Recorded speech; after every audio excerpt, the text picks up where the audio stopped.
Hello everyone, and welcome back to my channel. It's your girl Erica J with the Glam Life Experience, bringing you part 2 of our relationship with God. I pray that you enjoy this message and that it truly helps you to better understand how our relationship with God should look. If you're new to my channel, come on in and join the Glam Life family by clicking subscribe, sharing with your friends, and liking this video. Also, don't forget to hit the notification bell so that you'll be one of the first to know when I post a new video. To all my returning family, thanks for your continued support. Without prolonging the time, here is part 2 of our relationship with God. Enjoy.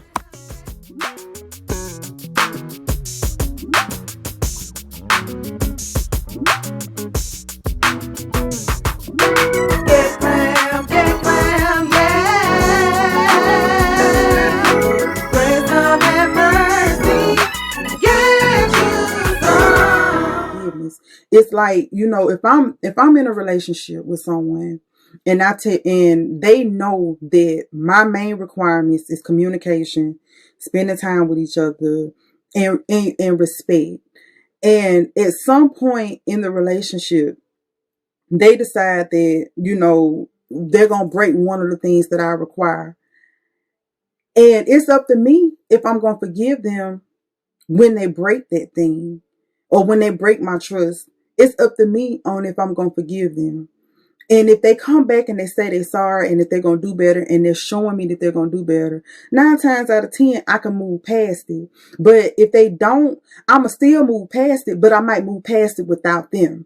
Because you have to learn that what they do in your relationship when you get married, it's going to be amplified. We know that. We've seen it. Everybody's seen it. And so we walk in forgiveness every day, but sometimes we can walk in forgiveness away from the people that intentionally hurt us. But when we do stuff wrong, we want God to forgive us and to keep us in the fold. And God is saying, I need for you to walk righteously. And so we have to allow him to help us to walk in righteousness. Psalms 103:11-12 says, "For as high as the heaven are above the earth, so great is his faithful love towards those who fear him. As far as the east is from the west, so far as he has removed our transgressions from us." So he's telling us in Psalms 103 that he will forgive us. He's thrown our transgressions as far as the east is from the west. That they go infinite. The east can never run into the west. It's no possible way because they're going in the opposite direction. So if the east is this way and the west is that way, they would never meet.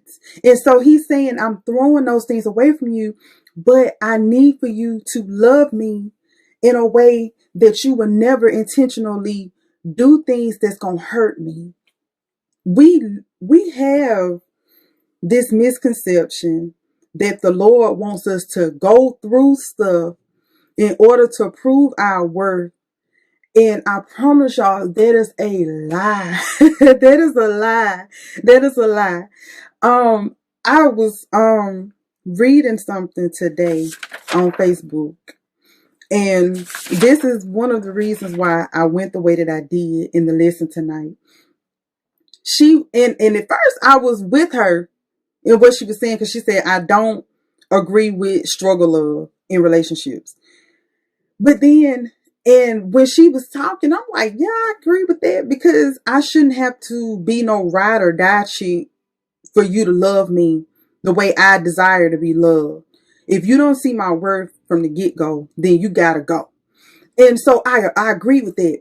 But then she turned around and said, not from a God, not from a deity. And I'm like, but God does not require us to go through stuff in order to be loved by him. He loves us in spite of. He sees every little thing that we have on the inside of us that we don't want nobody to see. And he loves us in spite of. And so, when he created us, his plan was perfect. It was perfect. We messed that up. Human beings, we messed that up. We mess it up every single day. But his plan for us was perfect. He created us when he created us, it was perfect. He said it was good. We mess it up every single day. The stuff that we go through in life that we tend to say is the struggle in order for God to love us. The stuff that we go through is a direct result of the decisions that we make on a daily basis. And if we remember, the word tells us that do not be deceived. God is not mocked. For whatsoever a man soweth, also he shall reap. So if I'm sowing discord, at some point in time I'm going to reap discord. It might take a little longer for it to show up in my life because it has to take root and has to grow. But I'm going to reap that which I sowed. And if I sowed it before I got saved, at some point I might reap it during the time that I'm saved. And it might not show up in a way that we expect it to. It might show up in another kind of way. It might show up in our finances. It might show up in just any other area of our life outside of the way that we sold it. So we have to realize that it's our decisions, the stuff that we decide to do when we're faced with two different decisions, the right path, the wrong path. When we're faced with those two things and we choose the wrong path, the stuff that comes along with that is what we reap in, the consequences. And we have to hold ourselves accountable. We have to be accountable for those decisions that we made.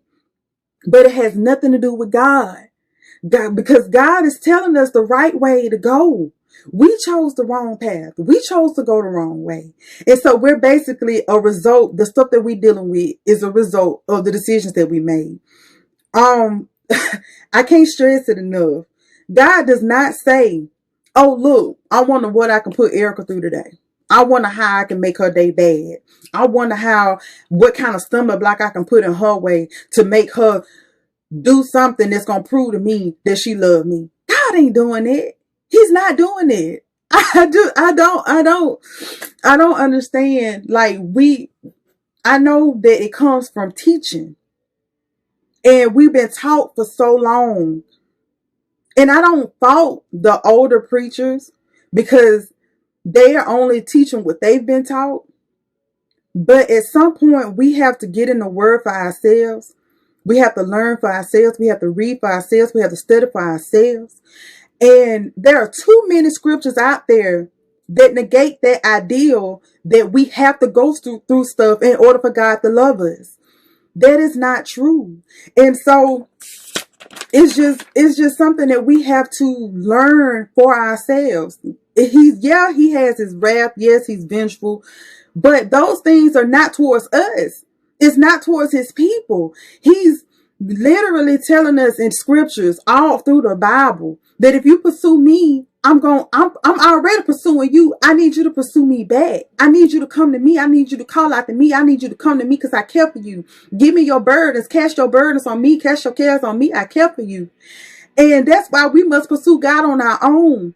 We can't go to church and hear the word one time out the week and then expect for us to have growth in that area of our life. This is our spiritual strength. This is where we get it from the meat of the word. But the only way we can get the meat of the word is if we're studying it for ourselves.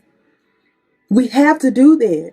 And so again, there is no such thing as struggle love when it comes to God. 1 Chronicles 29:19-8, it says, now devote your heart and soul to seeking the Lord your God. Jeremiah 29:13 says, you will seek me and find me when you seek me with your whole heart. Psalm 63:1, you, God, are my God. Earnestly I seek you. I thirst for you. My whole being longs for you in a dry and parched land where there is no water. We have to long for God. We have to thirst for God in the same way that we thirst for human attention. When we thirst for people to look at us, for people to see us, for people to talk to us. When we're thirsting for that attention from humans, we have to have that same thirst for God.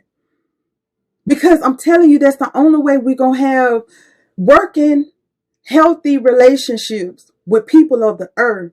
Because if we don't actively pursue God and learn how to love God and so that he could teach us how to love ourselves, then all our relationships will be dysfunctional. in some way, shape, form, or fashion, whether it's you being too accommodating, which is something that I tend to be in my relationships.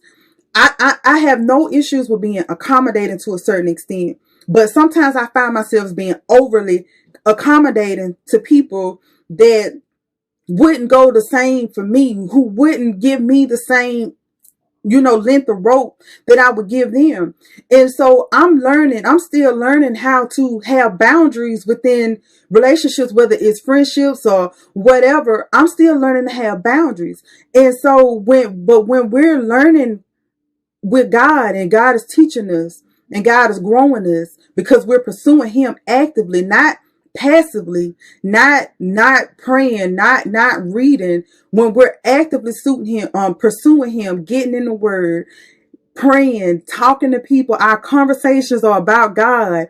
We have our prayer partners, we have conferences, we listen to, the prayer line, we go to Bible study, we go to church. When we're actively pursuing God inside church and outside church, that is when we're learning how to be relational with him. Again, back, like I said at the beginning, he did not create us to be a religious people. Man turned it into a religion.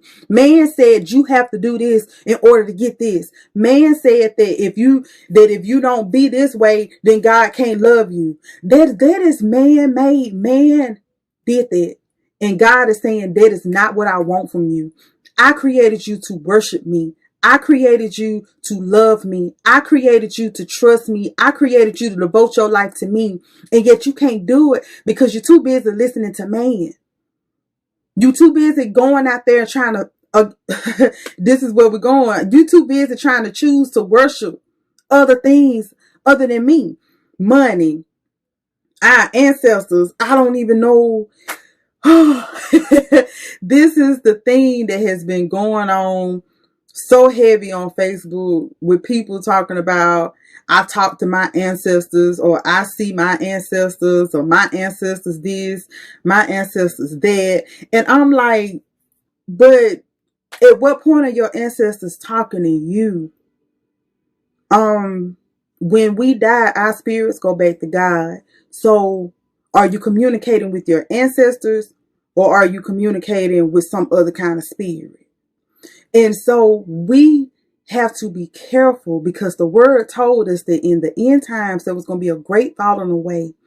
And I'm seeing it more and more every single day. People who grew up in the church, who had, godly parents that taught them the way, that are falling away from the church because they're falling behind a fad, because they're falling behind, because it sounds good, because something sounds cute.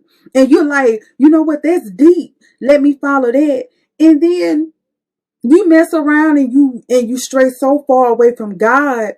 And it's like, but you knew better. You knew better. And so, we have to stop following trends and follow what we know. Because the last thing I want to do is get before the judgment seat and say, well, you ran well at first, but the latter part of your race, you denounced me and you started worshiping other gods. So we choose to worship and look for clarity from other sources other than God. This concludes part 2 of our relationship with God. Stay tuned for part 3. Be blessed.